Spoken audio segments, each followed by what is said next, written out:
Мына республикадагы бардык район шаарларда, жерлерде адамдардын үйлөрүн снос кылып бузуп атышпайбы?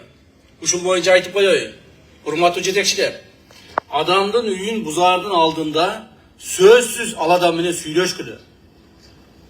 Ал дагы адам кайсыл бир эмгек менен, кайсыл бир өзүнүн күчү менен, ою менен ошол үйдү салган эле. Эми аны барып туруп эле унчукпай барып туруп сүрүп таштабастан ал адам менен сүйлөшүп, ал адамга башка жерден үй берип, жер берип, жардам берип, мамлекетке керек экендиги түшүндүрүп, андан кийин гана ошо үйлөрүн бузганга аракет кылгыла.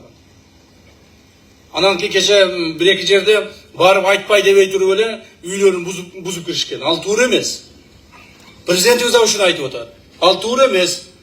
Ал билбей салып алдыбы ал жерге, мыйзамды бузуп салып алдыбы, баары бир ал адам жашап атат да эми ал.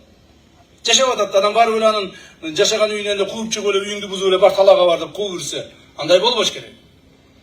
Ошону ар бир жетекчилер эсиңерге тутуп алгыла. Анан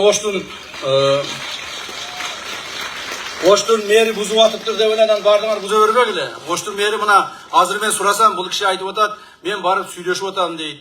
Үй берип атам, участок берип атам, анча-мынча макул болбогондор да бар. Алар менен дагы да сүйлөшүп атам деп ушинтип айтып атат. Ушинтип гана элдин көңүлүн алып туруп гана иштеш керек.